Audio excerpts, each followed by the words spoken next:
Thank you for tuning back in, ladies and gentlemen. This is Culture Shock Entertainment Radio, Shock Therapy. You're in the building with the architect and my man, I'm just saying. What's going on, people?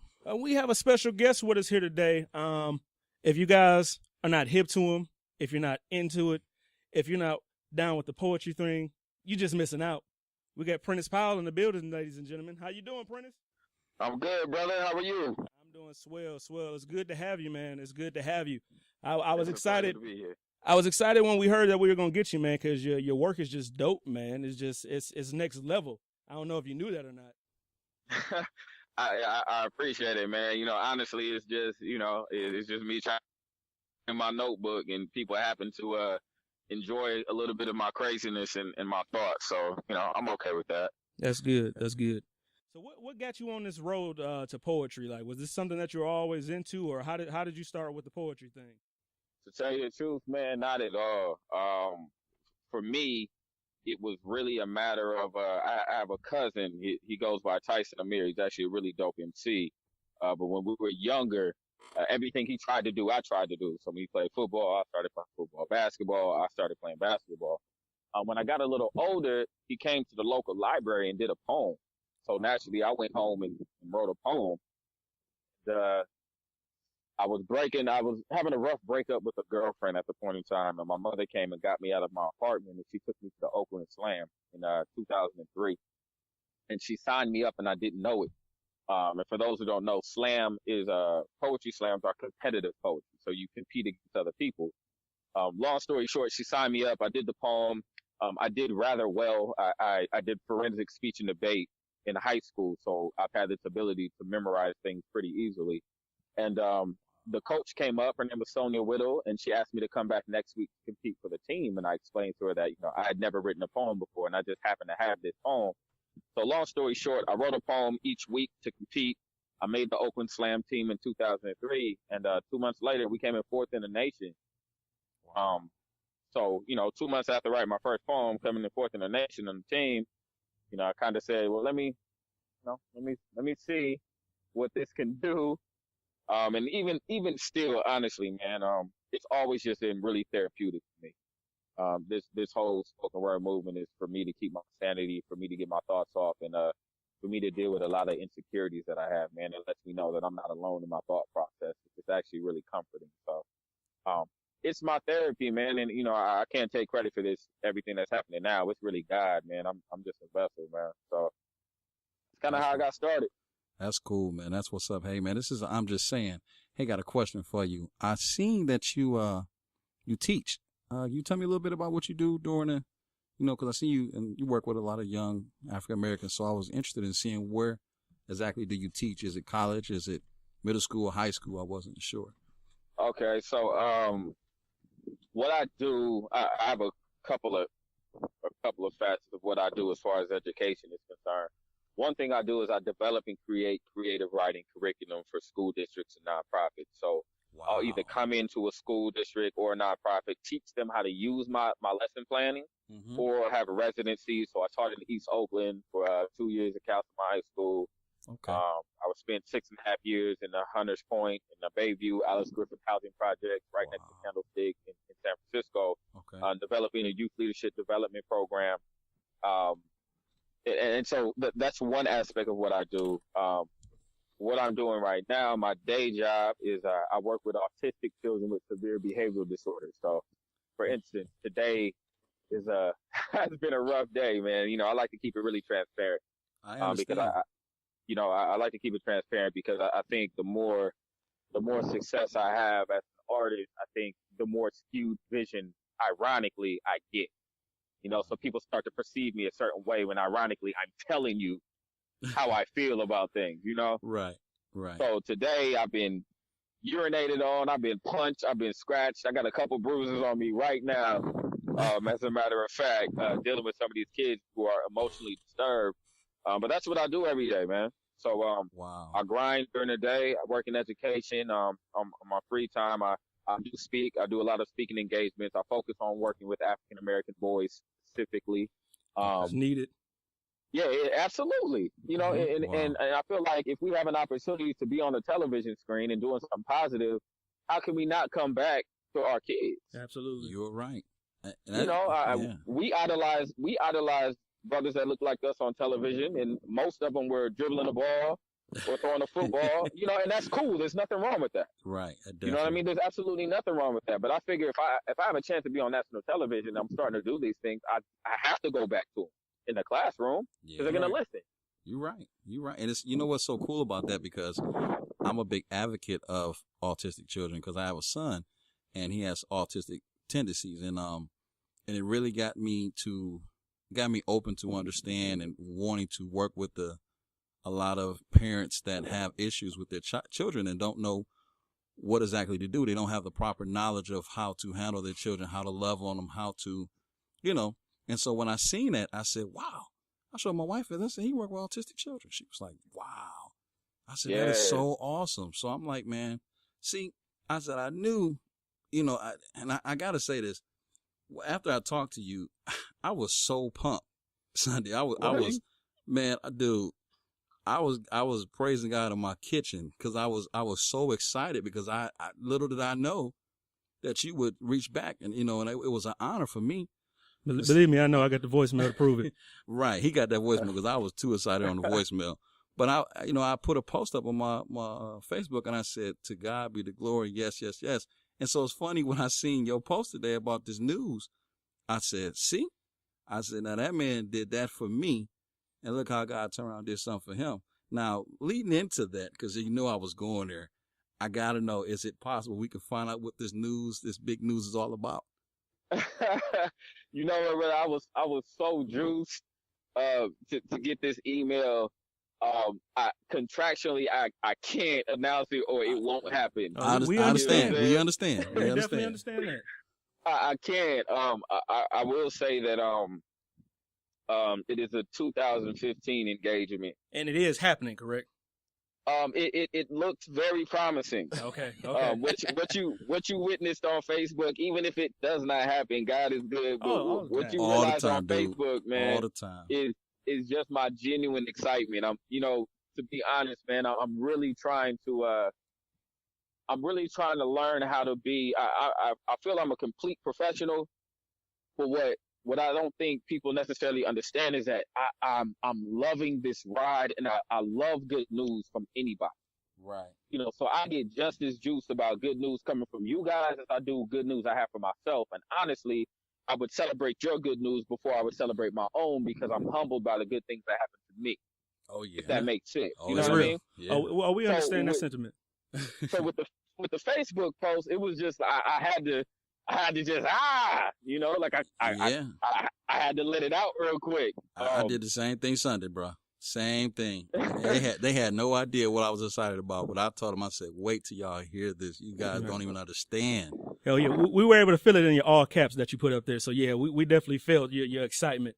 It resonated all the way over here to Culture Shock Entertainment. Man. Yeah. It was definitely a good moment for me this morning. Like I said, whether it comes through or not, just the notion that I would be considered for what I can't talk about. Absolutely. Is just a blessing, man. I think it just speaks to keep faith, man. You work hard, good things can happen. That's what it is. Oh yeah. Well, let me ask you something really quick, Prentice. Let's get back to the teaching thing. Okay. I want to know a little more about the teaching. The reason why I'm asking is because with Culture Shock Entertainment, the parent company, the Culture Shock Entertainment Radio, we do a lot of outreach, a lot of advocacy. We do a lot of things in the community.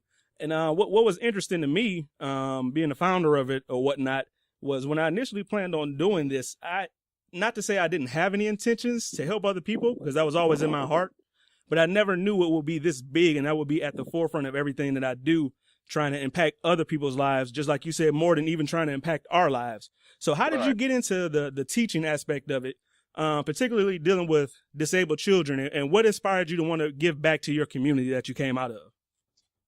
So for me, I got into education through poetry. Okay. So it was not an aspiration of mine whatsoever. You're talking to a man who his sophomore year of college, I decided that, JetBlue had a promotion, a round trip ticket to Europe for $180, and I bought it and I left school. Wow. I put a backpack on and I made the decision. I had crossed I just got done pledging, and I was like, yo, I'm out. And they were like, what do you mean you're out? And I said, I'm going to Europe, man. They're like, what you gonna do in Europe? I was like, I don't know, but I got a backpack, some clothes. I'm gonna do this poetry. Wow. And so you're talking to somebody who made a conscious decision to leave higher education. Right. And I am going back to get my degree. So the reason why I bring that up is because, again, that is something that I'm often, sometimes still to this day, self-conscious about not finishing. Okay. And I feel like expressing it kind of motivates me more and encourages me more to finish. But the ironic thing is that I got into teaching education through poetry. I had a friend of mine. Her name is Christina. She was a former principal at Castlemont in East Oakland. She's now doing wonderful things in New York. And I started going to her class and speaking and just performing. Wow. And through that, I got in contact with another organization called Youth Speaks, which promotes literacy all across the country. And I worked with them for a while, learning how to develop curriculum and things of that nature. And it just kind of took me into the classroom. Okay. And the thing that motivated me most at that point in time, I had read The Spook Who Sat Behind the Door. And that was one of the most influential books I'd ever read, because the idea of me not finishing school, but going back into the school system to teach kids that look like me what I think they should know was a hustle and a challenge to me. So I was like, how can I do this? Right. Because you have to be credentialed to get into these classrooms. But how can I find a way to get into the classroom and teach these kids what I think they should know? Right. And my poetry was the tool to allow me to do that. And then learning that I can turn my poems into lesson plans and to teach these kids that writing doesn't always mean it sucks. It doesn't always mean you have to use proper grammar and proper spelling. It is an outlet.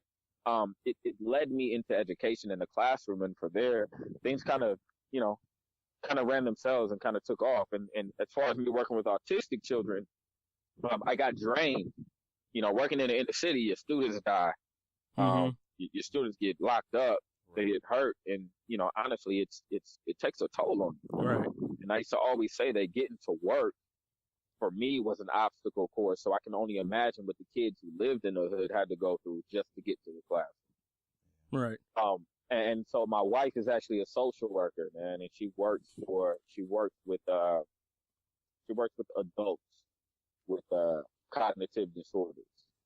Okay. And some are autistic and things of that nature. So I gained a little bit of interest in it and decided to not leave education as a whole, but just kind of transition my 9-to-5 focus on autistic children and children with behavioral disorders. So that's how I got here, man.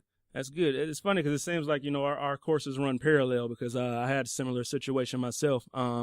I pledged Phi Beta Sigma Fraternity Incorporated, Blue Phi, Okay. I see you. Yeah, and I ended up having to leave my sophomore year as well. And it was funny because it was in that time that I was going. That's when God started transitioning me business-wise. I always had a business mind, but it was certain things that he was showing me that pretty much in a nutshell, to make a long story short, because this interview is about you, he pretty much told me that where I'm about to take you, I don't want anybody to mistake that it was your degree or your education that got you there. So that's what really put me on my path. So it's funny how, God put you in certain situations to be even greater than what you thought you could be.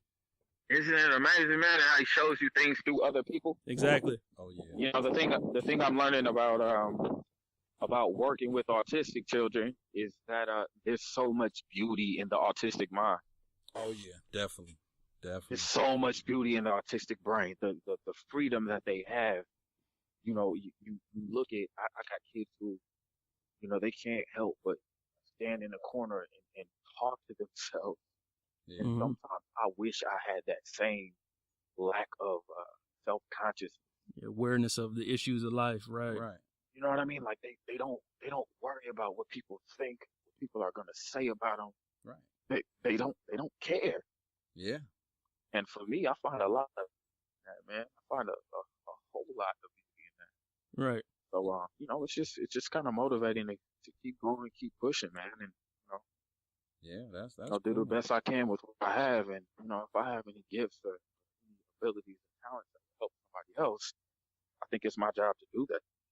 Hey, that's right. I feel the same way, and it's funny because in the mornings with my son, I get up and we have a routine where he gets up and he loves to dance.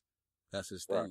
So what I do, I put on Happy, you know, the Pharrell Williams song, and we put that on, and we wash up and we get him straight, and you know, I brush his teeth and everything, because sometimes it can be a challenge with them. But I use the tool of dancing and music to, you know, his mornings are so good. He's smiling so much. He's having fun. He loves to dance. So I let him, you have to let him be free. And so that's, like, what you're doing is so amazing, man. I really, you know, parents like me appreciate that, because my wife was a social worker, you know, for inmates and whatnot. And so she dealt with a lot of behaviors and things like that. And so I definitely can understand, you know, your passion and love for that. But, you know, that's amazing, man. Let me ask you a question that I think everybody wanted to know. Oh, and I feel left out. I pledged Me Fi Me fraternity. So.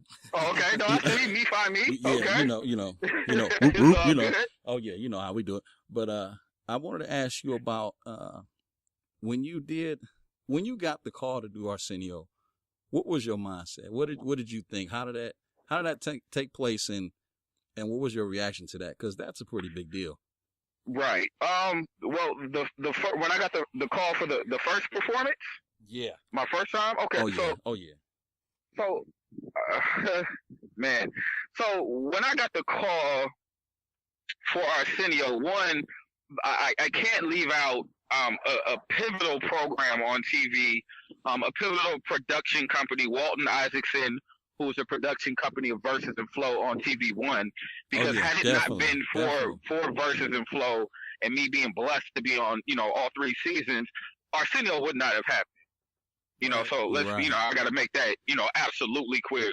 So I can't mention, you know, performing on Arsenio Hall show without mentioning Versus and Flow. Shout out to Versus and Flow. A lot of dopeness going on. Absolutely. Definitely. My apologies. Versus and Flow is dope. So yeah, definitely. Oh yeah, it's wonderful, man. They're doing an amazing job. So, the way that happened, Andrew Logan, who's the director, gave me some creativity in allowing me to do the system on Versus and Flow last season. And you know, he showed me a lot of love for allowing me to do that. And their whole team, Walton Isaacson, for even putting me on the show for the 3rd season. And they saw me through Versus and Flow. So I got the call, and when I got the call, you know, it was something that was like a maybe, like potential talk.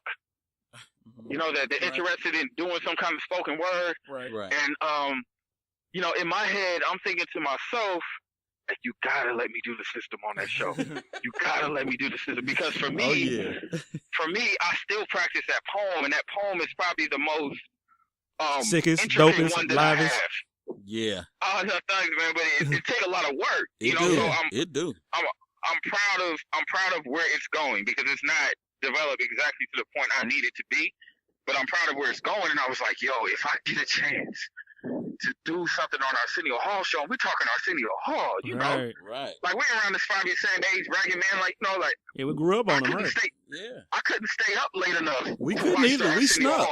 Yeah, we snuck. Exactly. Right. Yeah, so we peeped our head in, and we saw, you know, Digital Underground Rock, and we saw Eddie Murphy on the show, and, you know, so you telling me that I have an opportunity to perform on our Arsenio Hall show? So for me, honestly, man, my mindset, I came, you know, I've done some TV in Hollywood and LA before, and, you know, it's getting consistent, which is great.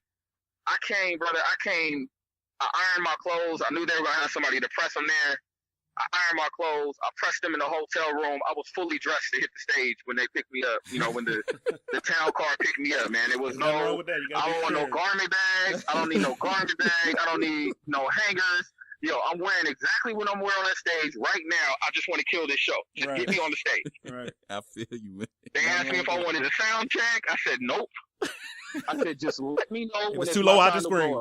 Right. No, for real, man. You know, because I'm hungry. And the one thing I pride myself on is my hunger.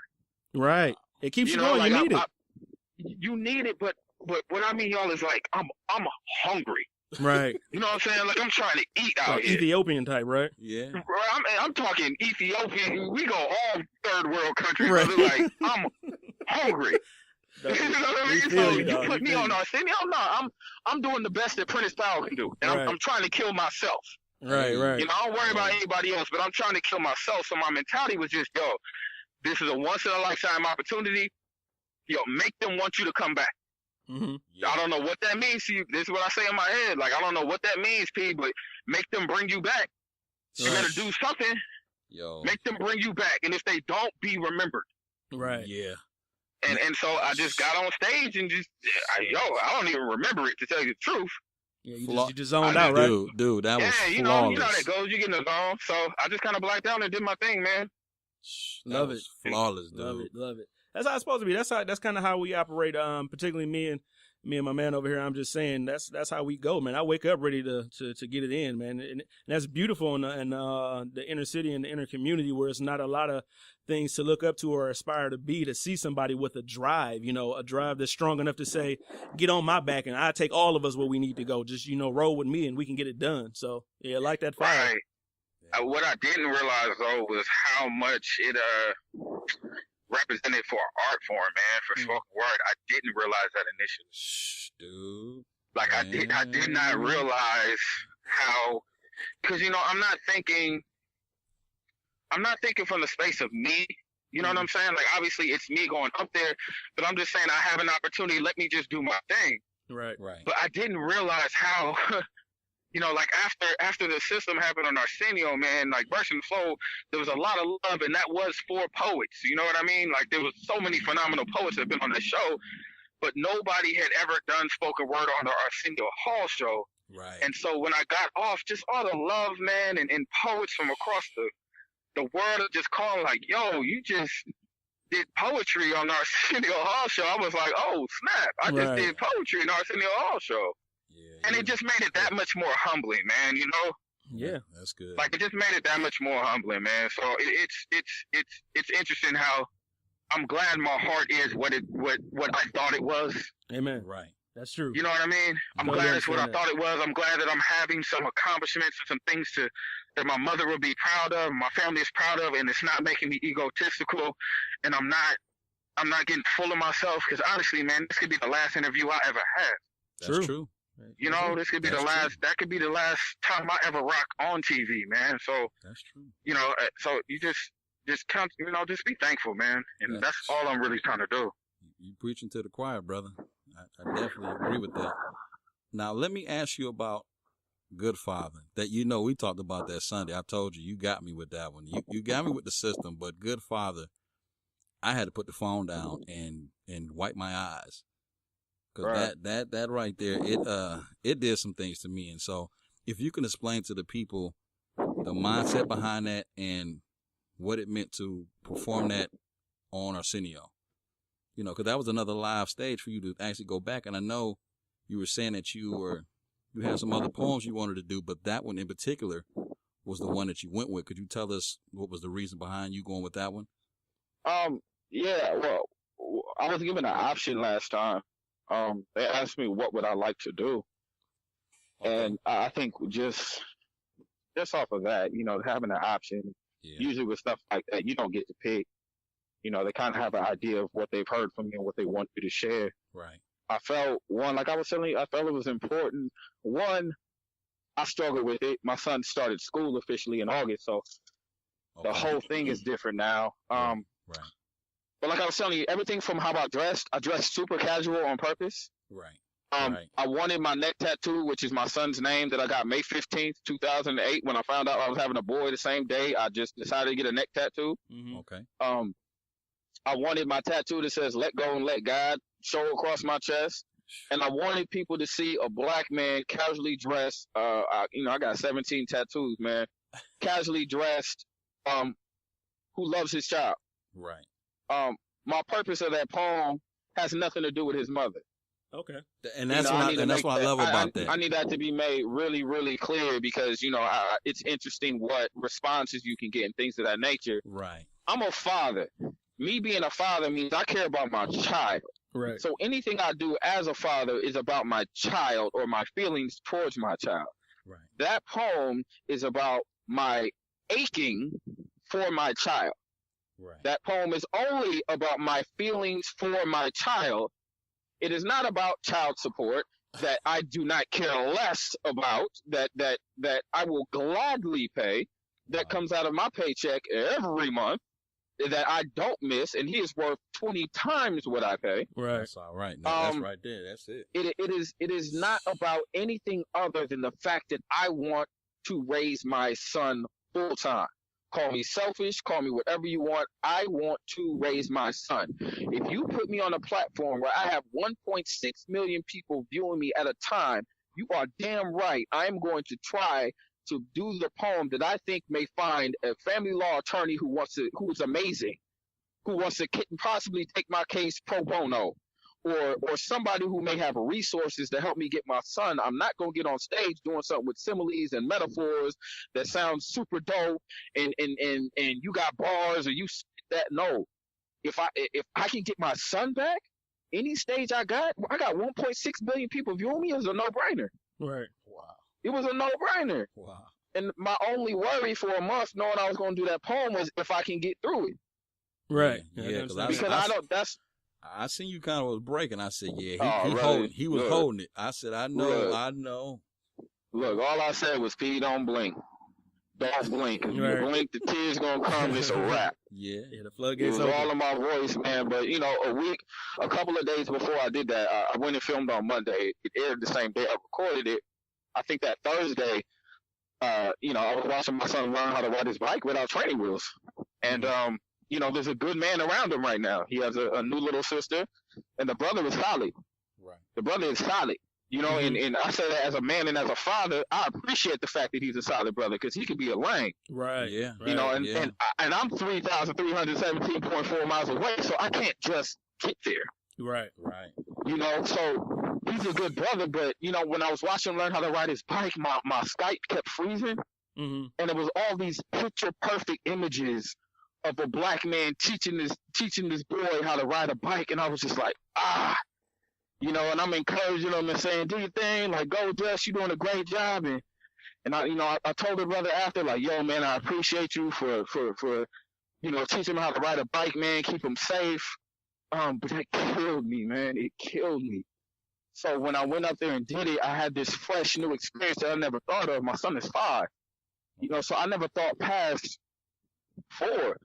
So now I'm thinking about the fact that, I'm not going to be able to teach him how to ride a bike, man. Like, I'm going to be there in first grade, his first day of school. I know that. I'm going to be there for first grade. I don't care. I'm going to be there. I'm going to walk him into class. But the poem was just know that there are fathers out there who do care. Stop stereotyping us. Yeah. And then I want my son back. Like, for real. I understand. This ain't about TV. Yeah. Right. And that's not a performance. That's the other thing I want people to know. It's not a performance. That's not. Nothing about that was a performance, man. Yeah, that was your heart. That was your heart. I seen your heart on that one. That's why I said, man, he's spilling his heart. If y'all don't see that, something wrong with y'all, because that man is spilling his heart on TV. Yeah, we can appreciate that firsthand, because we record a show on Culture Shock Entertainment Radio called Band of Brothers, and one of our panelists, Josh, the fashion maverick, he is kind of in a similar situation, and I watch him, how he has to juggle, his kids outside of his marriage. And when you said the 5 o'clock thing, I'm like, that's spot on, because that's what he always says. I have to get him home by 5 o'clock, and he has to do everything he has to do within that small stretch of time. So yeah, we can appreciate that from a firsthand experience, and we appreciate you putting it out there, because you're right. There is a stereotype that that there are not men out there that's willing to step up to the plate and do what they're required to do, not an option, or not that'd be a good thing to do, but required to do, because you chose to lay down and have this child. So we commend you on that. Definitely. Well, I appreciate it, brother. Again, it's just something that felt necessary.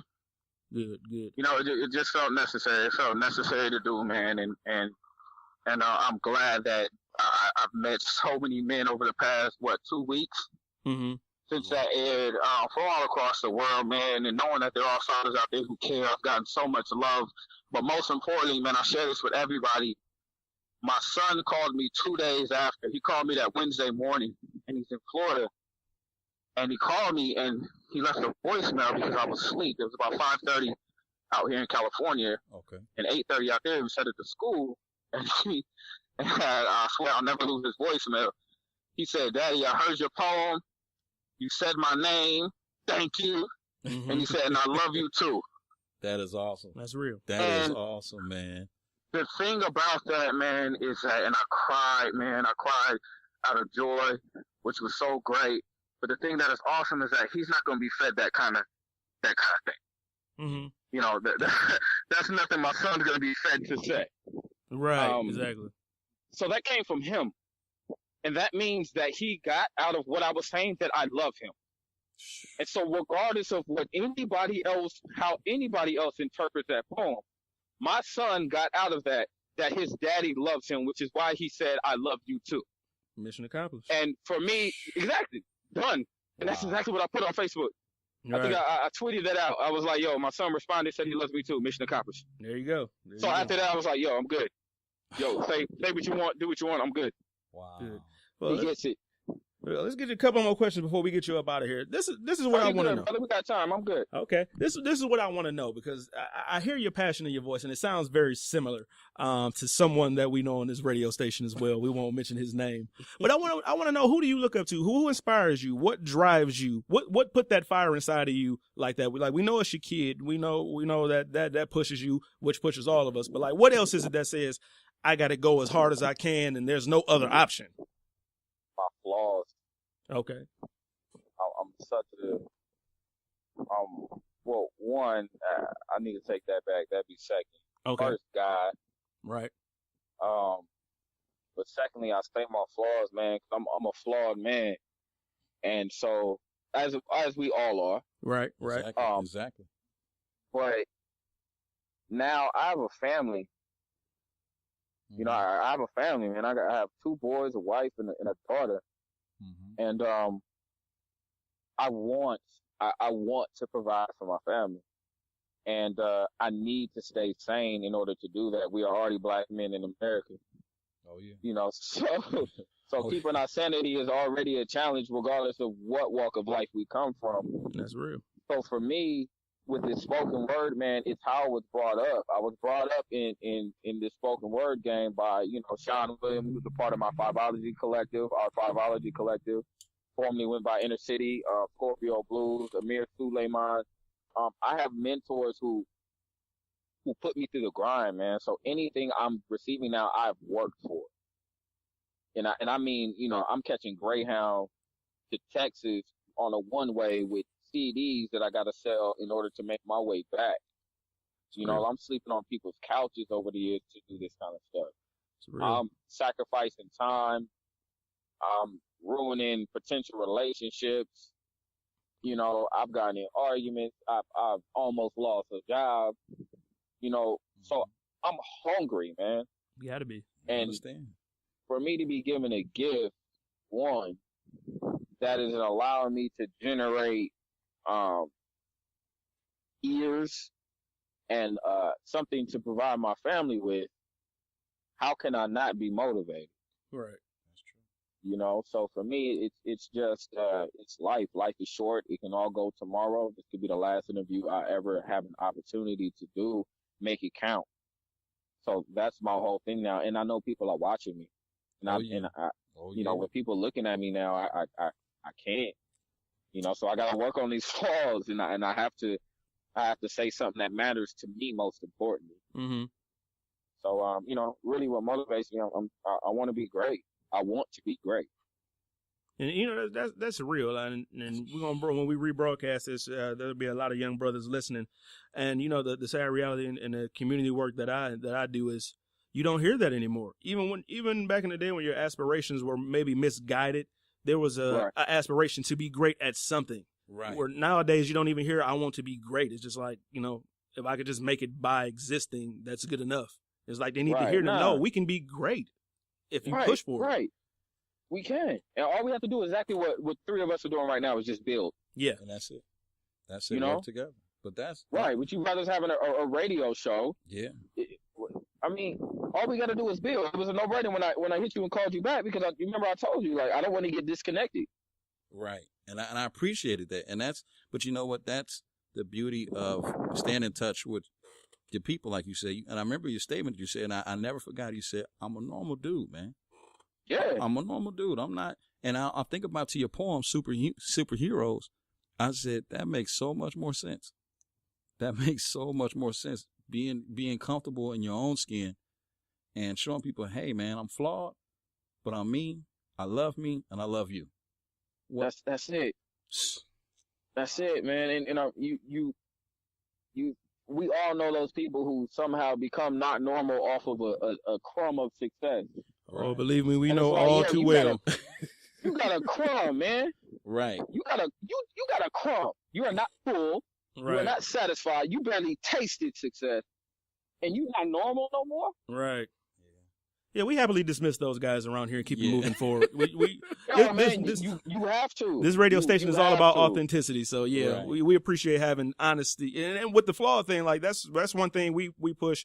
Personally, me, I stress We definitely stress it. to let you know, to be encouragement to other people, because when you get into a certain position, people think that you have no faults, no wrongs or anything. Like, no, we're growing daily, trying to get better daily, but there's still things that I'm trying to work out that I just don't have figured out yet at 30 years old. But we're still Right. pushing towards it daily. So and that uses that as the platform and the motivation to say you can do the same thing too. Right. And I think that's important, man. The next opportunity I get, God willing, to get back on that screen, I think I already know what I want to do because I think it touches on that. The fact that we are flawed, but there's nothing wrong with saying that I want to achieve greatness.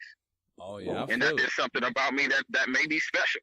Yeah. There's nothing wrong with that, but, unless we're saying it in the form of I got money, you know what I mean, or I got women, then it's not acceptable. Right. You're looking Right. down on everybody But else. don't tell me because I do something that's supposed to be conscious or deep or whatever that's supposed to mean when I'm just aware. Right. Don't tell me because I'm doing it in a different form and because you don't hear me in the club that I'm something else. No, I'm just as great as I decide I want to be. Exactly. You And that's the You key know, and right if you there. don't feel that way about yourself, then let me try to help you. But if you still don't feel that way about yourself, then that's your problem. Right. Yeah, that's our issue. Now, No, I'm not killing nobody every day. oh, Hopefully not every day. That'd be rough. yeah, that's kind of rough, bro. Right. That came out wrong. No, we got you. We got you. The other day, once a week. We feel you. We feel That's you. cool. Now, let me ask you a question about this fiveology. Me and my boy over here, we've been curious about this since we found out about this fiveology. What is fiveology? Explain to us who it is, what it is, and what do you guys do? Okay, so I am a part of a poetry collective. Of 5 brothers. 4 of them are they're good friends of mine. Okay. We were on Twitter, kind of joking randomly with each other that we should do a show together. You can actually go on YouTube, Okay. and cool. if you type in Blacks in 5, because that was our original name. We were about the Blacks in 5 because we thought it was fun. Hey, that is fun. And That's then, dope. That's dope. For legal purposes, Joe Jackson is a little money hungry. Right. We had to change our name to Fiveology. Okay. But if you type in the Blacks in 5, you'll get something, and you'll see our very first poem we ever did together in Oakland, and it's a very honest poem. And so it consists of myself, Rudy Francisco, who is amazing, Andrew Tyree, Dr. Javon Johnson, and Sean William, formerly known as Inner City. Mhm. And we're just 5 brothers who we come from different walks of life. We all are stand on our own individually as spoken word artists very well. Right. And we right. decided to come together and collectively do some work to challenge us and to push us and make us better as artists. Wow. That's I cool. mean, honestly, that's what it was. And as a result of that, we were able to, be the opening act for Jill Scott's summer tour last year. We were on Versus and Flow for season 3 last season. We just rocked at Radio City Music Hall in New York for New Year's Eve with Jill Scott. Wow. And we are working on some things now. We have a 90-minute show that we do that's called Inner Man Outer Space. It's a collection of work individually, collectively. So you may have all 5 of us up there doing a poem. Then you may have 3 of us up there. Then it may be 2, then 1, then back to 4. So That sounds like an experience we're right there. a collection of brothers who all respect each other's craft immensely as individual artists and have now, made a conscious decision to write together to get better. Yeah, that's deep. Cool. I like that. And anything that happens in the process, we'll take. Oh yeah. Oh yeah, yeah. that's right. Now let me ask you this. You said that you took a one-way trip to Texas and you had to sell CDs to get back. So that was actually on my list of questions. So you actually have CDs that you put out, or how is that coming about? So I have one spoken word album that I created a couple of years ago. It's called I Don't Dance. I'm working on a couple of things right now. Things have happened so quickly. Mm-hmm. And, one thing I think people should understand is I created a spoken word album because people were asking for one so much, but it wasn't really my intent and my mission. I wasn't business minded at the time. Right. And now that so many different things are happening, I'm trying to just figure out, I got to create this timeline, which is a busy timeline. Oh, but yeah, I do have a spoken word album. It's called I Don't Dance. People can always email me for more information on how to receive copies of the album. Cool. It's going to be on iTunes shortly. That's cool. So I do have an album. Oh, that's sweet. It's a good deal. Hey, let me. I wanted to ask you a question, and this is a personal question for me. This is off the script. This is just off the grid, if you don't mind me. When you see Arsenio, could you tell Arsenio to call me back? I got you, brother. I'll tell him to hit you. I can't find Arsenio publicists nowhere. I'm trying to get in contact because I want to get him on the show because I'm from where he's from. He's from here. Yeah, Cleveland. That's right. Yeah, he is from Ohio. Ain't he? Yeah, exactly. And so right in our backyard, literally. Literally, like I could see his house from here. You know what I'm saying? Brother, the one thing I can say about that man, and I advocate, I'll tell him, by the way, I got you. Right. But the one thing I say about this man that I feel so inclined to tell people is how genuine of a man he is. He seems like it. And I never knew that. I did not know that. Yeah. I tell you, as soon as you step backstage on his show, he has people working on his show now that were working on his show 25 years ago. That's real. Yeah. I can believe that. I can believe that. You gotta, man, look at his interview with Oprah. Mm-hmm. He's a soft-spoken man. He's a very sincere, genuine man. And I didn't realize how influential he was for so many people's careers. Oh yeah. People don't pay homage to this man like they need to. This brother put in work. Mad work. For our culture, and he's doing it again now. Look at everybody he's putting on that show. Right. Yeah, he's putting people on. He put me on the show. He put a cat from Oakland, who teaches in the daytime, on his show, and gave me a platform. And then, brother, I just seen. I was watching a clip earlier today. He put David Banner on there doing some spoken word. Right. Wow. You know what I mean? So he's giving our genre a platform that nobody has been courageous enough to do. Right. In late night television. They made late night television. Yeah, in the prime time slot. So, yeah, it's deep. Yeah, nobody's, Jimmy Kimmel hasn't reached out yet. Jimmy Kimmel, please reach out. Jimmy Fallon, somebody. Right. Arsenio did that, and he's doing that. So, I'll tell him to call you back, brother, but he's a good dude. Yeah, because I'm trying to reach him, man, and I'm like, yo, I can't find his publicist. I said, you know what? I'm going to ask Prentice. Prentice, you go on there. When you get through with your poem, when you hug him, when you give him that dap. Just do a poem about us, that'll help. Just put us out there. We appreciate it. Real quick. Right. So cool. Well, I got you, man. We got about 2 more questions for you, and we're going to let you go. Okay. But this one thing I wanted to know, because a lot of times when we start things, we have a vision of, this is what I want to go with business. This is my goal. But it always blossoms into something totally different than you expected. So what are you planning on doing with this poetry? What are you planning on it taking you? The beauty of this is that I never had a plan. Okay. Wow. I never had a plan. I've always considered myself somewhat of an urban hippie until I had kids and got a family. And I can't just go by the wind. Right. Yeah, but the beauty of this craft right here is that there is no glass ceiling. Yeah. Because there is nobody who has defined what is possible out of spoken word poetry, right? Exactly. So people have assumed that we do coffee shops, but I told myself a while ago that I didn't want to do just coffee shops. I wanted more than that. Right. I look at Kevin Hart specials and I go to concerts and I'm in awe. I look at often, one thing I look at a lot, man. I look at Drake at Howard's Homecoming last year. Mm-hmm. And if you go on the internet and you type it in, Drake comes out, and you have, I don't know how many people were there. Thousands, hundreds of thousands would look like. Mm-hmm. Saying all the words to his song. Right. And I look at that and I say, why can't I get to the point where one day I could start a poem and stop, and the crowd took the rest of my poems? Yeah, exactly. Why not? Why not? You on your way. Why, you are why on can't your way. that happen? Why can that not happen? Because I do poetry. So, for me, I don't see a glass ceiling because there isn't one. There's spoken word artists out here. Rudy Francisco Travel. This is what he does. Mm-hmm. You know what I mean? I need to make that clear. This is what he does. Rudy does not have a 9 to 5. This poetry is his 9 to 5. Right. Brother is never home in San Diego. He lives out of a bag doing poetry. Right. And is doing well for himself. You know what I mean? Right. Your brother's not asking to borrow $5 to get something to eat.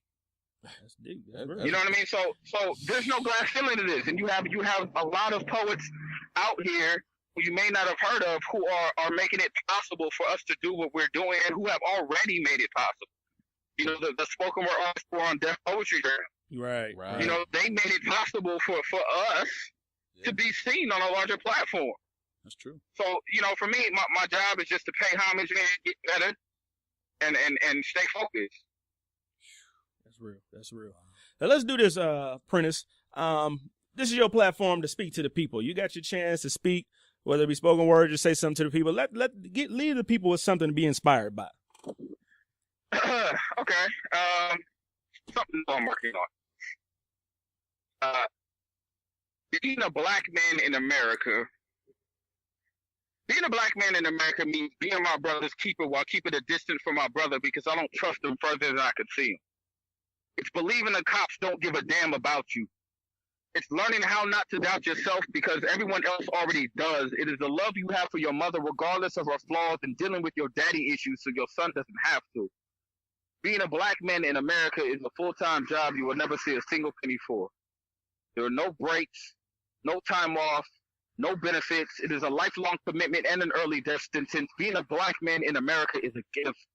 It is a blessing. It is a gift God chose for us to receive because he believes we can handle it. It is a gamble. It's being dealt a crappy hand. It's knowing every time you step outside, the world is a poker table, and whether you like it or not, your chips are all in. It is a grin you put on your face every time you feel pain, just to let the world know they will not break you.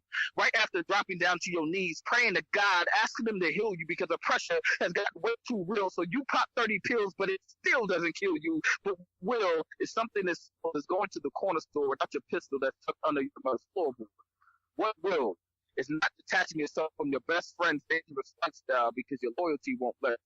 Because you had not been around when that thing went down, you may not be here right now. Being a black man in America means you can die with a pack of Skittles in your pocket, have your murderer acquitted, then teamed up with celebrities, participate in the boxing match against the drug addict who used to rap, have somebody put it on pay for you, and people look just like you will pay to see it, even though it don't bring them like back.